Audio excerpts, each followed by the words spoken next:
For decades, Ivan and Zaina have been happily married and co-leading a nonprofit developing a cure for a life-threatening disease. This work is largely funded by profits from a successful company Ivan founded. But one day, the couple is involved in a tragic car accident, and Ivan is rushed to the hospital. The doctors can only do so much, and on her deathbed, Ivan asks Zaina to promise her two things. First, she wants Zaina to continue using the company's funds to support their nonprofit and its research. Second, Ivan recalls a conversation from years earlier where the two pledged that no matter what the future held, they would never remarry. And in her final moments, Ivan asks Zaina to recommit that pledge. Holding her wife closely, Zaina promises to uphold Ivan's wishes. In the following decade, Zaina keeps these promises. But now, several large pharmaceutical companies are likely to cure this disease at any moment. Additionally, after years of mourning, Zaina has finally entered a new relationship. She's happy with her partner, and while she's not sure if she's even ready to remarry, she feels the weight of her promise. Given these new circumstances, should Zaina continue keeping these promises? Philosophy has a lot to say about the value of keeping promises. For example, philosopher Tim Scanlon argues that promising is essentially about creating interpersonal expectations. Making a promise assures another person that will act in a certain way, which they can incorporate into their plans.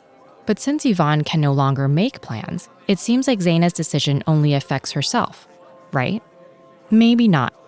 Philosophers like Jean Rawls and David Hume argue that keeping promises isn't as much about protecting the individuals involved as preserving the societal value of promising itself. Hume sees promises as tools for signaling trustworthiness, so breaking them makes the practice less reliable overall. Similarly, Rawls thinks keeping promises is a matter of fairness. If you've benefited from this social practice, then justice requires you to uphold your end of the bargain. But do these social concerns apply to promises we've made to the dead? And even if they do, shouldn't Zaina's decision on this personal matter focus more on Ivan than on what Zaina might abstractly owe society? These questions don't have clear answers, and they might not even be relevant to this case. Most philosophers agree that promises obtained through coercion or deceit aren't binding. And one could argue that Zaina's promises were made under duress. Who could say no to their dying spouse? On the other hand, Ivan's deathbed wishes were neither threatening nor particularly unreasonable given their history. If we assume both promises are legitimate, we might think about Zaina's dilemma through the lens of self-determination. English philosopher John Locke believes people have a natural right to self-ownership that limits how much other people can determine what we do. And his followers might say that making a promise doesn't overrule this natural right, especially about something as central to Zaina's self-determination as the choice to remarry. Then again, what about Ivan's rights? Did they all disappear when she died? Or does Ivan still have authority over her legacy, her relationship, or especially her money?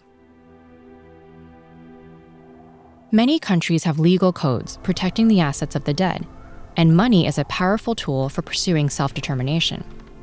So at a minimum, perhaps Zaina should respect Ivan's right to determine how her money will be spent.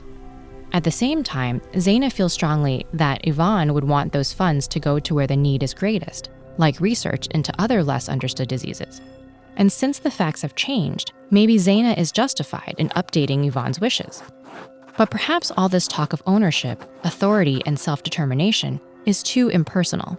Feminist philosopher Natalie Stoljar and Catriona Mackenzie argue that we construct our identities in part through societal relationships, meaning that Zaina's identity and values are entangled with her marriage to Ivan. So perhaps honoring that marriage and the promises made within it could be a way for Zaina to affirm her own identity. So given all these considerations, what would you do in Zaina's position?